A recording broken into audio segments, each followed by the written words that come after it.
The notion that everything we know about time, how we measure it, celebrate it, and live by it, might be wrong, is an intriguing and thought-provoking concept.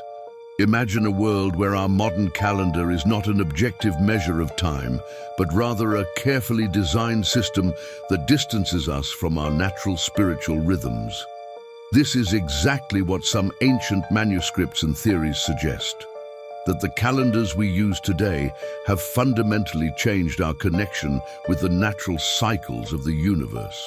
What if I told you that the way we perceive time today, with our 12-month calendar and standardized weeks, is actually a construct designed to disconnect us from the natural world and the divine rhythms that once guided humanity? This theory, rooted in historical shifts like the adoption of the Roman Julian calendar, challenges the very way we perceive time and our place within the cosmos. Imagine for a moment a time before our modern calendar, a time when our lives were guided by the cycles of the moon, the stars, and the seasons. A world in which the rhythms of the universe determined when we planted, harvested, rested, and celebrated. This ancient system of time wasn't merely a practical tool, it was deeply spiritual, intimately linking humanity with the universe. But over centuries, political and religious shifts have obscured this natural connection. Today we're going to uncover a hidden truth, one that lies within an ancient manuscript, an obscure Bible from 1775 that reveals a radically different approach to time, spirituality, and the way we perceive the universe. This truth has been buried beneath centuries of manipulation, but it has the potential to transform the way we see everything. The mysterious 1775 Bible and the 13-month year one. Of the most astonishing revelations in this ancient manuscript is the idea of a 13-month year. Yes, you heard that right. In this version of the Bible, the year doesn't have the familiar 12 months we know today, but 13. How could this be possible? For many ancient civilizations, including the Egyptians, Babylonians, and Hebrews, the idea of a 13-month year was not only common, but deeply connected to the lunar calendar. The lunar year, based on the phases of the moon, resulted in 13 months rather than 12, because each month followed the roughly 29.5-day cycle of the moon's phases.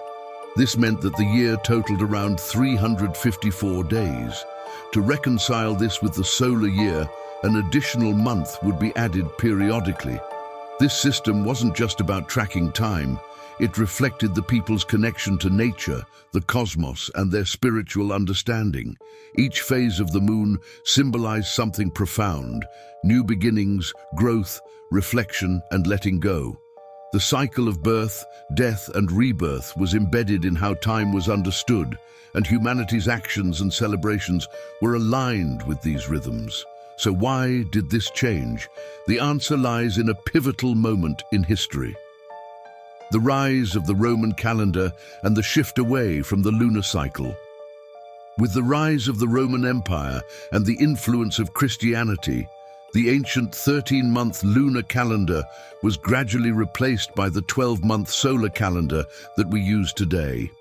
This shift was more than a simple adjustment for convenience. It represented a profound transformation in how time was viewed. In 45 BCE, Julius Caesar introduced the Julian calendar, a solar-based system with 12 months and 365.25 days.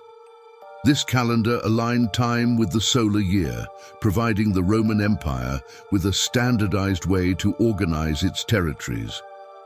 But more than just a practical shift, it marked a change in values, a move away from the natural cycles that had governed humanity's relationship with time for millennia toward a more structured and controlled view of time.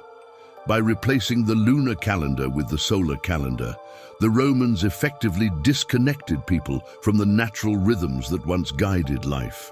The lunar calendar, seen as too unpredictable and fluid, gave way to the rigid, linear progression of time that we now follow. But what did we lose in the process? The spiritual and cosmic impact of losing the 13-month calendar. The 13-month lunar calendar wasn't just a way of keeping track of time, it was a reflection of a worldview that saw life as a series of interconnected cycles. Birth, death, and rebirth were not isolated events but part of a larger cosmic dance. The moon, with its phases of waxing and waning, symbolized this cycle, reminding people that life is fluid, that endings lead to new beginnings, and that everything is interconnected. When the 13th month was removed from the calendar, something profound was lost. Our understanding of time became linear, moving from past to future, with little room for the cyclical nature that characterized the lunar calendar. Time became something to be controlled, measured, and segmented, rather than something to be lived in harmony with the universe. This disconnection from natural time has had significant consequences for humanity's spiritual life. Ancient spiritual practices, which were intimately connected to the lunar phases, began to lose their context. Ceremonies, rituals, and celebrations that had once aligned with the cycles of nature were forced into a solar-based framework, breaking their connection with the cosmos. The role of politics and religion in rewriting time. The shift from the lunar calendar to the solar calendar wasn't just a practical change, it was a political and religious one. As the Roman Empire sought to unify its territories, control over time became a means of controlling people. The introduction of the Julian calendar helped standardize religious observances, synchronizing holidays and rituals across the empire. This centralization of time served the political needs of the empire, but came at a cost.